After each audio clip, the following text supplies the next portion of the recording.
Patients don't leave you because they're upset with you, disappointed in you, unhappy with you, mad at you, right? People leave chiropractic care because they lack clarity around the value of staying under regular chiropractic care. Hello and welcome to the Remarkable CEO Podcast, a show dedicated to chiropractors who want to transform their job into a business so that they can have a remarkable practice as part of a remarkable life, not instead of one. With your hosts, Dr. Pete Camiolo and Dr. Stephen Franson. Hey everyone, welcome back to another episode of the Remarkable CEO Podcast. I'm Dr. Pete and here with Dr. Stephen. Dr. Stephen, great to be together today. Hey everybody, how you doing? Great to see you, Dr. Pete. Hey, great to see you too, and great to hear your voice. Excited for part 3 of this 3-part training and series that we're going through on the remarkable leadership. What does it look like to be a remarkable leader? Part 3 today, we're going to be diving into clarity, that retention, your retention is a reflection of your clarity. And this is such an important topic. This actually comes in a series of 3. This is part 3. Again, if you haven't listened to the first 2 episodes, part 1, we talked about the need for attraction, right? So many doctors are looking at how do we attract more people? How can we get more new people in the door? Say traction is the reflection of your certainty. And then we talked about in the next episode, doctors who are really challenged and struggling with how do you convert people successfully into your practice? How do you do that consistently over a long period of time?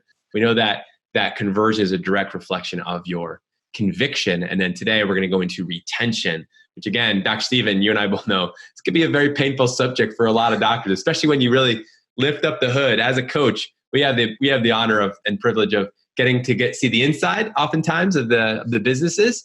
And when you actually look inside and you start looking at retention in chiropractic, this is an area where we have a tremendous amount of opportunity to grow.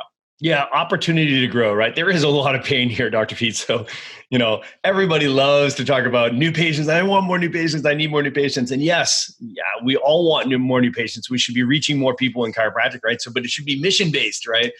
But unfortunately, we all know the truth is so often the need for new patients is driven by the lack of retention. In other words, you're looking for replacements, right? You're looking for people that are replacing the people that are dropping out off the side door and off the back of the apple cart, right? So this is an incredibly important topic to talk about.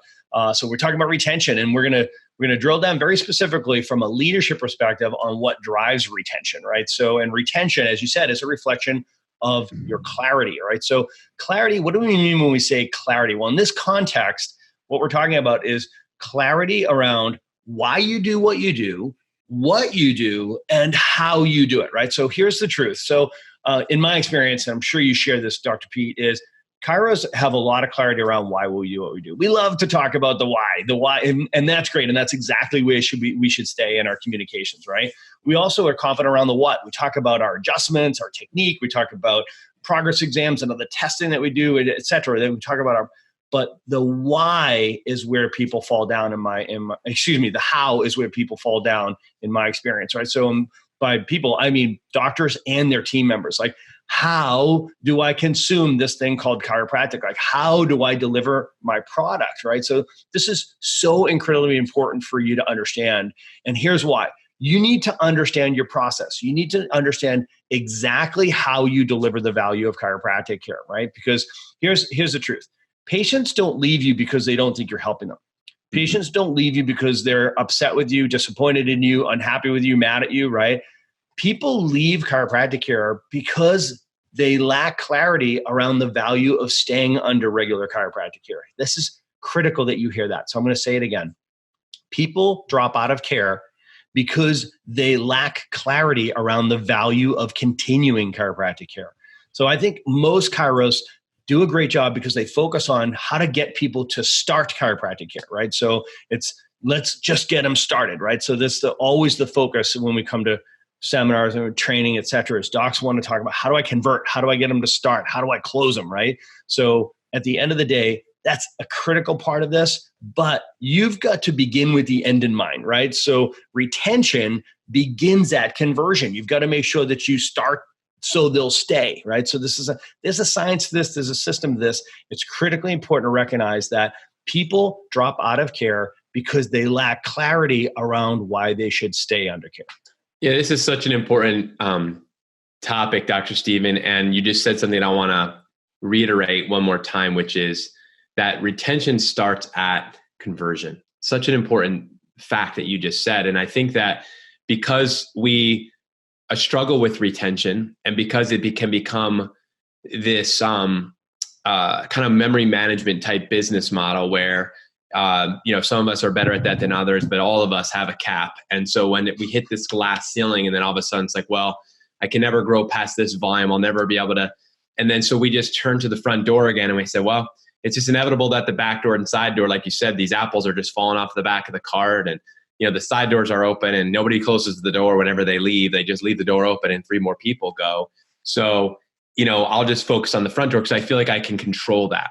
But then you just throw a bunch of money at it. And I remember seeing this stat, and I don't know the exact numbers, but it costs 4 times more money to gain a new client than it does to retain a current client.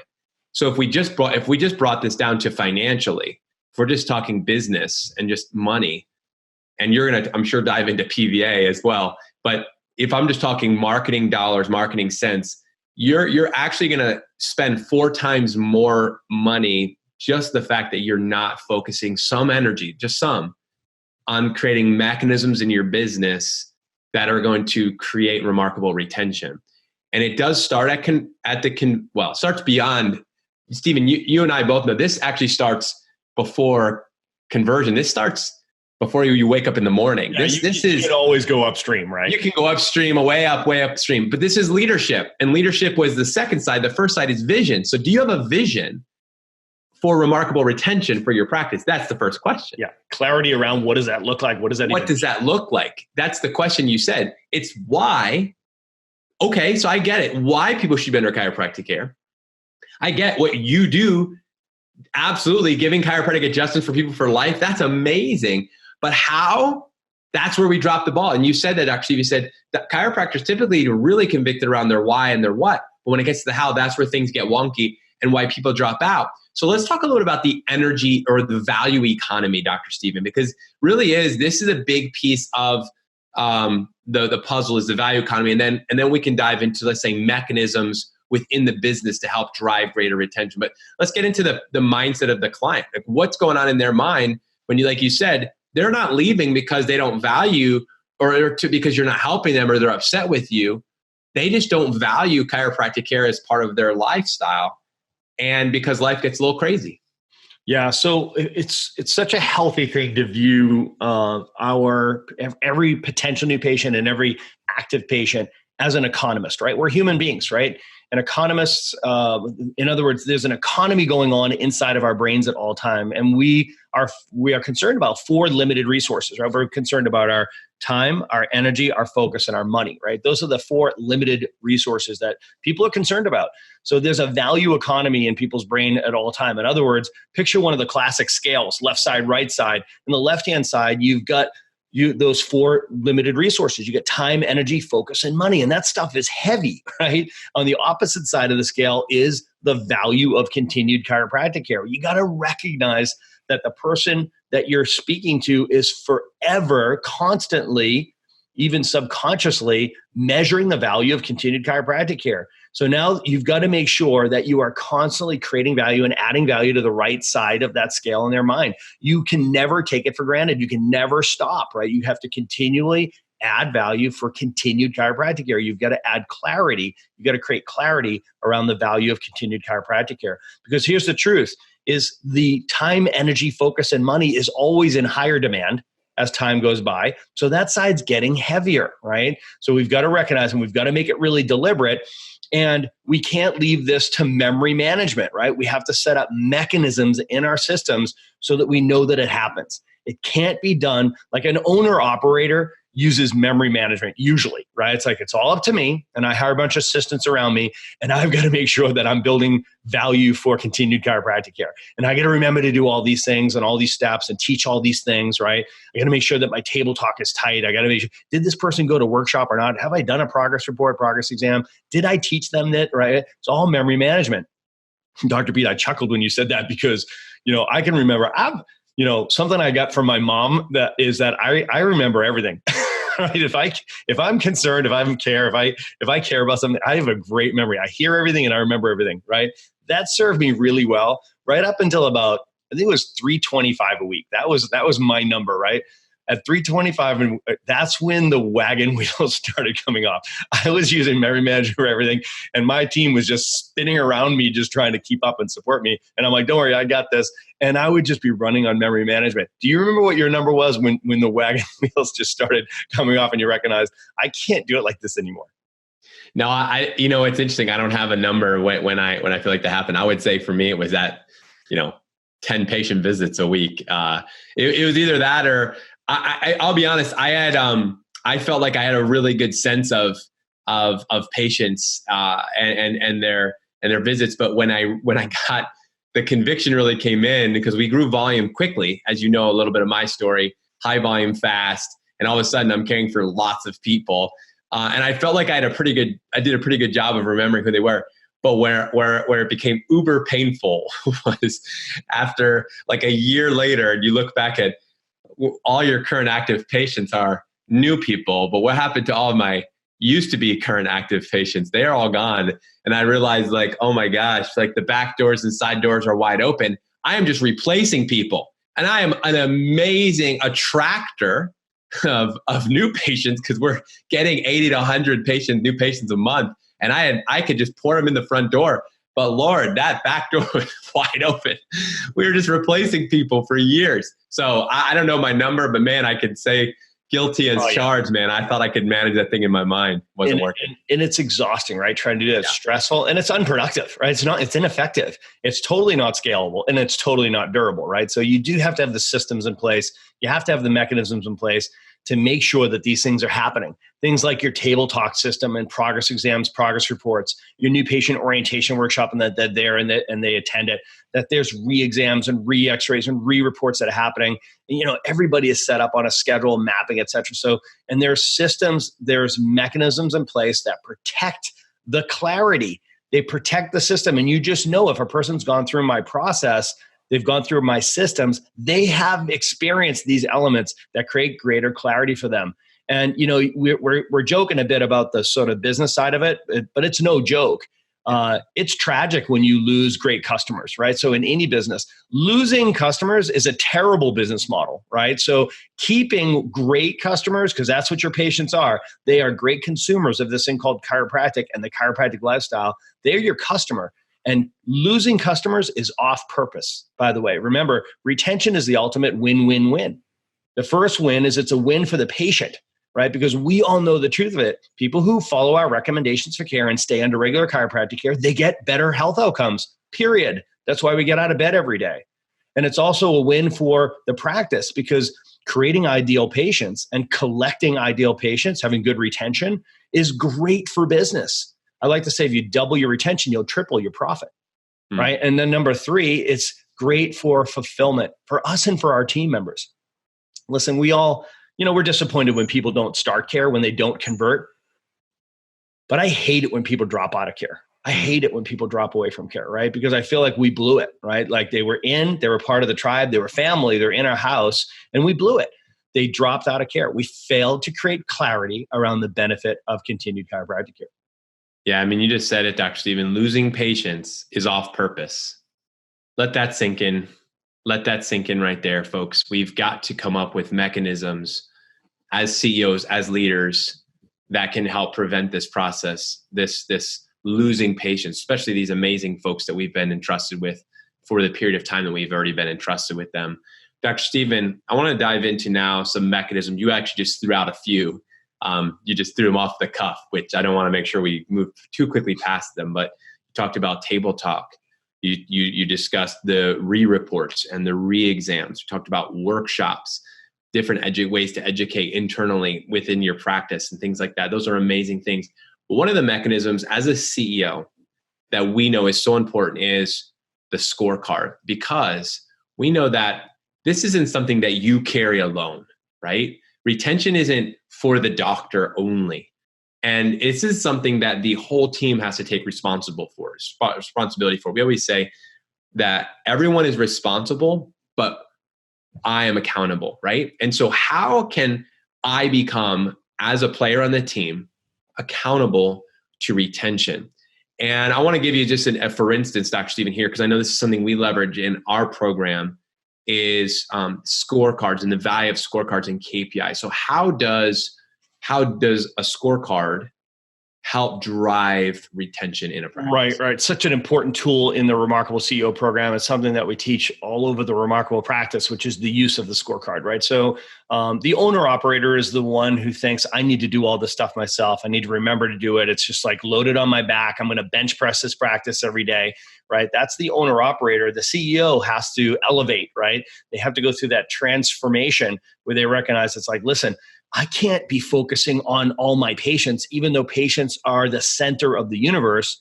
I have to focus on my team and let my team focus on my patients, right? So that's the ultimate scalability, durability model. You've got to surround yourself with great players who are executing great systems, and you've got to let your team focus on your people, right? On your customer, on your patients, on your practice members, right? And the tool that we use to create that focus is the scorecard. Right. So the scorecard is how you go from busyness to productivity. Right. So the scorecard is what creates focus, which is my favorite F word. Right. So focus. The CEO's job is what's important now. And that's captured in the scorecard. So everybody in your team gets a scorecard. And we're going to have future episodes where we unpack the scorecards for sure, Dr. Pete. But just quickly from a high level, the scorecard, every quarter, everyone on your team gets assigned a scorecard. In the upper right-hand corner is their bulleted summary, a 3-bullet summary of their job description based on their role on your team. And then based on that role and what's important now in the quarter, they get 5 KPIs. Okay, the 5 KPIs are KPIs that, because of their role, they have influence over these, and therefore they're going to be held accountable for them, right? So like you said, we're all responsible, but you're accountable to these 5 key performance indicators, these 5 metrics, these 5 measurements that are going to tell us, are you delivering remarkable work, right? So that's what the scorecard's for. So it literally identifies what are the numbers I want you to focus on. Like Dr. Pete, if you were an associate doctor in my practice, I'd say, Dr. Pete, like right now, what we're going to be focused on is retention, because we're talking about clarity right now, for example. So we're going to focus on retention. We've been doing great in attraction. We've been doing great in conversion, but our retention is off. And I know that there's so much opportunity for growth here, right? So Dr. Pete, I'm going to give you your 5 key performance indicators, right? And what we're going to do is we're going to focus you this quarter on retention. So for example, Dr. Pete, and I'll just throw a couple of them out here and we won't unpack them all, but I think that's outside of the scope of this conversation, but we'll come back to that stuff. So Dr. Pete, your 5 key performance indicators are, let's say number 1, I'm going to go way upstream from what we would consider PVA or patient visit average, which is the definitive retention statistic, but that's way downstream, right? It's way downstream from other elements that lead to either a good or a bad patient visit average, right? How many adjustments does a person average over a lifetime? Any patient in your practice, that's PVA or retention. So let's go upstream and say, what stats are upstream from that specific retention statistic? So for example, some of my favorites for retention are, let's call it compliance or kept visit average. I want the doctor to be focused on compliance and the patient actually keeping their visits as scheduled, not missing or changing appointments. Why? Because we know the patients that follow our recommendations for care, they get the best results, right? So I want you to keep an eye on kept visit average. That's going to be one of your KPIs. So you're going to be holding your patient accountable to them following recommendations for care. So this, again, reflects back on our last episode, which is giving recommendations for care with conviction so that they understand and value your recommendations for care. Because remember, guys, the patient hires us for our expertise, but they pay us for accountability. What do they hold us? What are they paying us for accountability around? Us holding them to the recommendations for care. So they pay you for your they hire you for your expertise, but they pay you for accountability. So the first KPI, let's say, is kept visit average. So we're going to focus on compliance there, right? The next KPI might be R4 stick rate, right? So this is somebody who's actually followed through with their recommendations for care for their first leg of the journey, so to speak. If they said yes to a certain set of recommendations, I want to know what percentage of your people actually follow through and go all the way to the end of those recommendations for care. That would be called a stick rate. And then there'll be a reconversion rate. We're going to focus on what we call R4 reconversion rate. R4 being the 4th report at the end of that first leg of the journey. what percentage of those people recommit to care, right? So again, really powerful retention statistics. So we've got compliance percentage, we've got stick rate, and we've got reconversion rate. These are just 3 examples of how do you use metrics to create focus on something specific, like creating clarity around the retention factors. Well, I'll tell you what, that's an on-purpose conversation if there ever was one in chiropractic. But you're talking about here, Dr. Stephen, about these KPIs and these metrics, holding your team members accountable. Here's what we know is that the world needs chiropractic, right? And we know that what chiropractic needs is more successful chiropractors. And what we're talking about here is how do you create a world that is going to be in a better place when you leave than when you got there. And we know that more people being under chiropractic care, actively engaged with their health, actively taking care of their spine and nervous system. We know that that is one solution that will absolutely change the world. And so again, this boils back to that conviction that we have and this certainty that we have, and then the vision, that clarity that we have for creating these remarkable practices in our communities. And we can do it as part of a remarkable life. And that's the amazing thing, Dr. Stephen, that you're talking about here, is that this becomes the DNA of your business, right? These systems, as the CEO, you put in these systems, these mechanisms, these become the DNA of your business, and retention becomes automatic. So this has been a powerful conversation, Dr. Stephen, a third part of a 3-part series. Again, if you're just tuned into this episode only, and you haven't listened to the 2 previous episodes, Leadership Part 1, Leadership Part 2, please go back and listen to them. And even if you have listened to them, go back and listen to them again, because if you get these 3 things right, I'm telling you, Dr. Stephen, you are on the path to creating a remarkable practice as part of a remarkable life, not instead of one. That's a fact. Always a pleasure, Dr. Pete. Okay, gang. So good ideas are great, but implementation is everything, as Peter Drucker taught us. So get out there and create a business. Turn your job into a business and yourself into a CEO. You own a business when you are scalable, durable, and transferable. Put this lesson plan to use and watch what happens. Thanks for listening to this episode of the Remarkable CEO Podcast. Remember, what the world needs now is chiropractic, and what chiropractic needs now is more successful chiropractors. If you like this podcast, please subscribe, share with a friend, and leave us a review. And if you'd like to connect with us personally, direct message us on Facebook, LinkedIn, or Instagram. Now go and be remarkable.